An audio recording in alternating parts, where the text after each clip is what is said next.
మీకు అందరికీ తెలుసు, ఆంధ్ర రాష్ట్రంలో తీర ప్రాంతం అంటే ద కోస్ట్ లైన్ ఆల్మోస్ట్ 972 కిలోమీటర్లు తీర ప్రాంతం ఆంధ్ర రాష్ట్రంకు ఉంది. భారతదేశంలోనే అతి పెద్ద తీర ప్రాంతం ఉన్న రాష్ట్రం ఆంధ్ర రాష్ట్రం. మరి అంత పెద్ద తీర ప్రాంతం ఉందేన రాష్ట్రాన్ని జగన్మోహన్ రెడ్డి ఊరికే వదులుతాడా? కళ్ళు పడకుండా ఉంటాయా? పాపం మా చంద్రబాబు నాయుడు గారు, నేను పాపం అని ఎందుకు అంటున్నానంటే, చంద్రబాబు నాయుడికి పెద్ద కళ్ళుండింది సిబిఎన్ గారికి. ఈ తీర ప్రాంతాన్ని గేట్వే ఆఫ్ ఇండియా చేయాలనుకున్నాడు.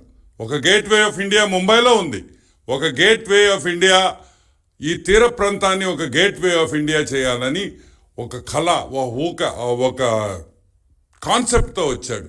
ఒక డెవలప్ చేయాలి, ఈ తీర ప్రాంతాన్ని మనం ఎంత బాగు చేస్తే అంత రెవెన్యూస్ వస్తాయి, ప్రజలకి ఉద్యోగాలు వస్తాయని ఆయన ఒక విజన్లో, చంద్రబాబు గారి విజన్ అది, గేట్వే ఆఫ్ ఇండియా చేయాలని చంద్రబాబు నాయుడు గారు చాలా ఆలోచించారు. కానీ 2019లో ముఖ్యమంత్రి అవ్వంగానే జగన్మోహన్ రెడ్డి కళ్ళు పడకుండా ఉంటాయా? 972 కిలోమీటర్స్ కోస్ట్ లైన్ తీర ప్రాంతం జగన్మోహన్ రెడ్డి కళ్ళు పడకుండా ఉంటాయా? పడ్డాయి, అన్ని పోర్ట్ల మీద పడ్డాయి. అప్పుడే స్టార్ట్ అయింది ఏమని, గేట్వే ఆఫ్ జగన్ చేయాలని.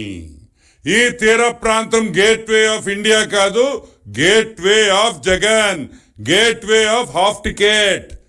ఈ తీర ప్రాంతం మీద అతను కన్నుపడిన తర్వాత ఫస్ట్ గుర్తొచ్చేది ఎవరు జగన్మోహన్ రెడ్డికి?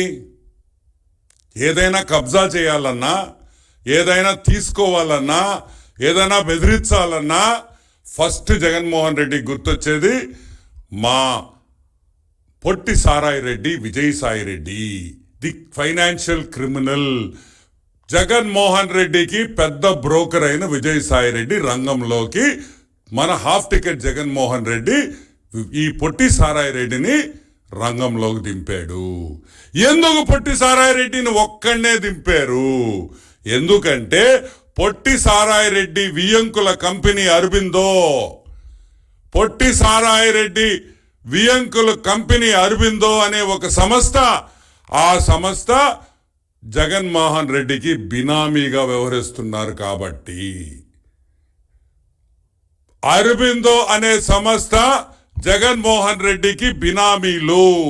విజయసాయి రెడ్డి కూడా ఒక జగన్మోహన్ రెడ్డికి బినామీ బ్రోకర్ అని కూడా మీకు మనవి చేస్తా ఉండ.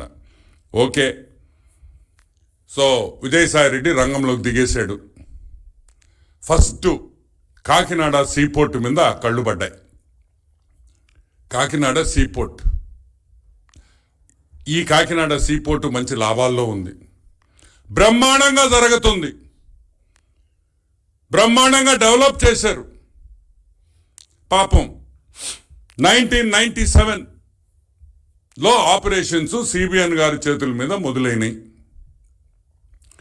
600 మీటర్ల క్వే అంటే ఆ షిప్స్ 600 మీటర్లు, ఆ షిప్స్ బర్తింగ్ చేసేదానికి 600 మీటర్లు క్వే చేసి 3 బర్తులతో మొదలుపెట్టారు.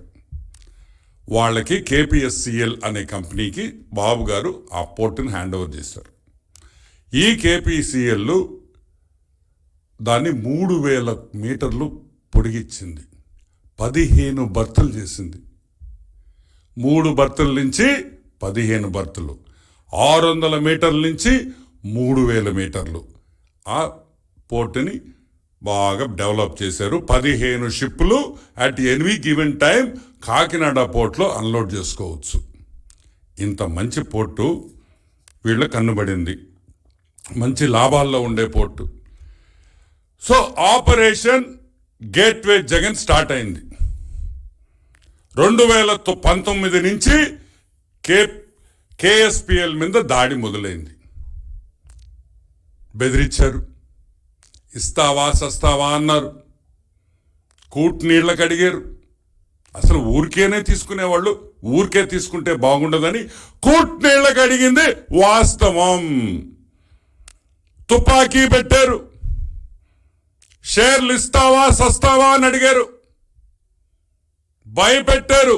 కానీ కేఎస్పిఎల్ అనే కంపెనీ సస్సేమిరా మేము ఇయ్యము, ఈ పోర్టు లాభాల్లో ఉంది, మేము కష్టపడి ఇవన్నీ చేశాము, ఈరోజు మాకు 300 కోట్ల రూపాయలు ప్రతి సంవత్సరం లాభాల్లో ఉంది, మేము ఎందుకు ఇయ్యాలి, మేము ఇయ్యము, సస్సేమిరా ఇయ్యము అని చెప్పారు.